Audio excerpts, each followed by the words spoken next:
Hi, John. Thank you for coming back. How are you? I'm realizing it's been really helpful to meet with you. Like, I like how I took that test last time, and I'm looking forward to hearing about my results. I'm hoping they can help me with some of the stuff I'm going through and decisions I need to make in the next coming weeks. Yeah, that makes a lot of sense to me. Thanks for sharing this with me. I know being in high school can be a lot. It's confusing growing up when adults are always making decisions for young people's lives, and then as soon as you turn 18, you're supposed to figure your life out all on your own. I want to assure you that you're not alone. That I'm here to support you to make it through this challenging time. The good news is that it can also be a time to learn about yourself in ways that you hadn't before. Like this test you took last time. Do you remember when you took this test? It's called the Strong Interest Inventory. And in our session today, I was thinking I would share with you about why you took this test and how it is scored and what the results can mean. And I'd love to answer any questions that come up for you. Does that sound okay? Yeah, thanks so much for this. So, like I was saying, this test is called the Strong Interest Inventory. And it's an instrument that is designed to help you make decisions about your career and education, which could be useful to you because you're having to make a big decision right now about the scholarship. It measures your interests, not necessarily your skills or abilities. The idea is that the results can help direct you towards careers that are within your interests where you will feel satisfied. It can know what work activities or educational programs you might enjoy, and even what leisure activities you might like. So, stuff for fun. Cool. Remember, this is all supposed to be helpful. At the end of the day, your life is made up of a series of decisions that you may make, and not just one thing. That makes a lot of sense. I'm really feeling like I need to take the scholarship to play the trombone in the marching band, but I'm just not feeling excited about it. I honestly don't have any other ideas of what I would do instead, so I wonder if this could help with that. Yeah, I'm hoping so too. This assessment could help you with some other ideas. But before I go over the actual results of the test, I kind of wanted to talk a little bit about how it's scored because it's a little different. This is a standardized test, meaning that your score, that the scores that you have are scored based on average scores from a group of people like you who took this test. Okay. And research shows what's different about the scoring of this test is that because of the research showing that cisgendered men and women score really differently when you take this test. So your scores are only going to be determined by comparing against the average scores of other people with your same gender. So for your case, men. Does that make sense? I guess that makes sense. Okay. So the results are organized into 6 different sections. The first section we will go over is the general occupational themes. Then I'll share with you about the basic interest scales, then the occupational scales. And after that, we'll talk about personality styles and then review the information we went over. Sound okay? Mm-hmm. Okay. So in this first section is the general occupational themes. See it right there? Yeah. These measure 6 broad interest patterns that can be used to describe your work personality. You will notice the results on your sheet. They are often listed by the first letter, like E. See where it says E, C, S? Well, most people's interests are reflected by 2 or 3 themes, combined to form a cluster of interests. Work activities, potential skills, and values can also be classified into these 6 themes. These provide a direct link between your interests and the career and education possibilities likely to be the most meaningful to you. This was scored. I'll start with the themes that you scored in the strongest in. Okay. Okay? So first, the enterprising or E category was your highest ranking. This reveals your interests are business, politics, leadership, and entrepreneurship. Oh, that's interesting. I am interested in business and politics, but what might be some of the things I would do, like get a job at for that? Good question. Your activities could be like selling, managing, persuading, marketing. Your potential skills, as it lists on the sheet, also could be verbal ability and ability to motivate and direct others. Make sense? Yeah. Mm-hmm. The next category is conventional, meaning that your interests are organizations, data management, accounting, investing, and information systems. Hmm.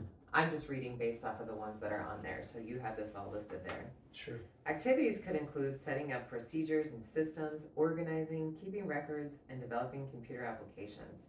If you pursue this area, you might in the future be able to do data analysis, work with numbers well, and have great attention to detail. Okay. The third strongest ranked theme is social. That's not surprising. I like being with people, but what's that mean for a career? Well, this reveals that you might be interested in people, teamwork, helping in the community service. You might like activities like teaching, caring for people, counseling, or training employees. You could learn to be a great listener and have great people skills someday, and you likely already do. Hmm. The themes where you were ranked lower were investigative, meaning like science, medicine, math, and research. Artistic, meaning self expression, art appreciation, communication, and culture. You might not be very interested in composing music, performing, writing, or creating visual art. Mm-hmm. Perhaps this could be why you're not very excited about the trombone scholarship. Mm-hmm. Artistic is your lowest ranked theme. And the last lower ranked theme on your score is realistic, which shows you have low interest in machines, computer networks, athletics, and working outdoors. You might not enjoy operating equipment, using tools, building, repairing, or providing security. Makes sense. And then the next section on page 4 describes the basic interest scales. So you can turn the page. These are specific interest areas that often point to work activities, projects, coursework, and leisure activities that are personally motivating and rewarding. As with the general occupational themes, your interest levels, like very little, little, moderate, high, very high, were determined by comparing your scores against the average scores for your gender. So your top 5 ranked areas are listed in the gray box. Do you see them? They're taxes and accounting, sales, marketing, advertising, entrepreneurship, and finance and investing.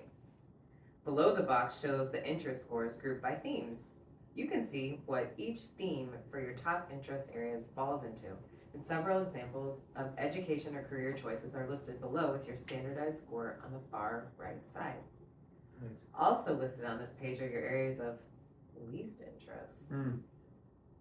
They are writing and mass communication, military, and culinary arts. I mean, I do hate cooking and I never even considered the military. I love that you're connecting with your results. Remember, these are all just a guide for you and only supposed to be helpful. Do you have any other questions so far? There's a lot of options of things I could study someday. I'm honestly a little surprised that I showed so much interest in the area of business. But I did recently watch a documentary about social entrepreneurship that was so fascinating to me. I'd never considered how like individuals, startups, and entrepreneurs develop and fund solutions that like specifically address social issues. It was so hopeful, but I never considered I could do something like that. Yeah, that would be a great combination of the enterprising and social themes. The next thing and that's great that your mind is thinking so well and already coming up with other options for you. The next section of results will help do that too, so we can keep moving through them. I know it's a lot. It's called occupational scales. These pages show your scores for 130 occupations. The 10 occupations most closely aligned with your interests are listed in the summary chart below.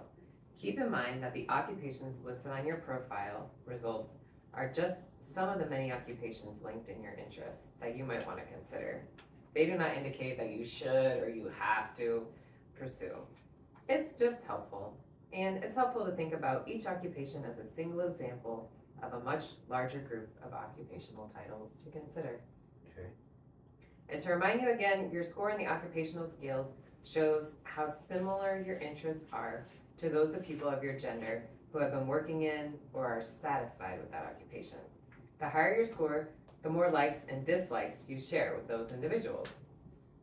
The theme codes associated with each occupation indicates that the GOTs most commonly found, GOTs as in the, the, you know what, I'm gonna have to look up what GOTs are because all of a sudden I wasn't sure, but I'll get back to you about that.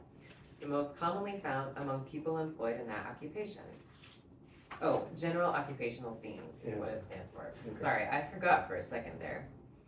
Most commonly found with people employed in that occupation. So, you can review your top occupations to see what theme codes reoccur, and then explore additional occupational titles not included on the strong interest inventory that have one or more of these themes letters in common. So, want to take a look at your list of your top 10 strong occupations and read them to me? Sure. 1, optician, ER. 2, financial analyst, CRE. Wait, what do the letters mean next to the occupation? Oh yeah, those letters refer to which theme the occupation is grouped in, like the GOTs, like I was saying before. For example, ER for the optician stands for enterprising and realistic. Make sense? Mm-hmm. Could you keep reading the list, please? Sure. Credit manager, CE. Customer service representative, CR. Life insurance agent, E. Business finance supervisor, CRE. Financial manager, CRE. Accountant, CRE. Business education teacher, CES. Facilities manager, ECS. As you read through your occupational scales results on this and the following pages, note the names of those occupations for which you scored similar, it says. Those are the occupations you might want to explore first. So that means you share interests with men in that occupation and you probably would enjoy the work. So, but also consider exploring occupations on which you scored in the mid-range, since you have some likes and dislikes in common with the men in those occupations, and probably you would enjoy some of the work. And then the occupations of least interest for you, which you scored what we call dissimilar, meaning you share few interests with men in that occupation and probably would not enjoy the work. However, keep in mind that even though you are likely to have little in common with the people in these types of works, you probably could contribute to such occupations in such a neat way. So these are just guides. Do you see where the list of occupations of dissimilar interests is? Yeah, over here on the right. Yeah, could you read those? Medical illustrator, AIR. Reporter, A. Physicist, IRA. Sociologist, AI. Architect, ARI. Yeah. The following pages list many occupational interests that I encourage you to look at later on your own. See all those listed there? Mm-hmm. If you want more information, you can visit the ONET website listed on the page, just on the side. Okay. These are just some ideas. You might have other ideas to explore for yourself that aren't even on this list. Okay, so now I've just got one more section to talk to you about, and it's called personal style scales. Okay. Say that 10 times fast. Personal style scales. I'm just kidding. These describe different ways of approaching people, learning, and leading, as well as your interest in taking risks and participating in teams. Personal style scales help you think about your preferences for factors that can be important in your career, enabling you to narrow down your choices more effectively and examine your opportunities. Okay. Each scale includes descriptions at both ends of the continuum, and the scores indicate your preference for one style versus the other. Your scores on the personal style scales were determined differently than others because this time they compare your responses to those of a combined group of working men and women, not just men, like done previously. So could you read me your personal style scales? Sure, I found them in here. It says, I likely prefer a balance of working alone and working with people. I seem to prefer learning by doing. I'm probably comfortable both leading by example and taking charge. and I may like taking risks, and I probably enjoy the role of independent contributor. So if you see that continuum right there, the standardized number is in a range of clear and mid-range are the two words that they use to call them. The clear scores are below 46 or above 54, and they indicate a clear preference for one style versus another. The mid-range scores fall between 46 and 54, and they indicate that some of the descriptions on both sides apply to you. So you see Okay. that little diamond in the Yeah, middle that is the makes spot sense. where the number is. Yeah. Which ones do you have clear scores for? Um, Looks like I have clear scores for learning environment, risk taking, and team orientation. Yeah, that's exactly right. Looks like you figured it out. So I know this is a lot of information, but do you have any questions? That was the last of the results that I need to tell you about. Oh, I mean, yeah, this is a lot of information to process, but I'm surprised by the number of occupation and interest areas to consider. Yeah, like, do you feel like this is too much information for you to process, or? No, it's just that before I couldn't come up with any idea of what to do besides marching band, but now I'm realizing it's not really about choosing the right college, but can be more about choosing like an occupation. I'm also not surprised that I scored really low in artistic theme because I get so bored with music and art, but I'm honestly a little surprised I scored high in business.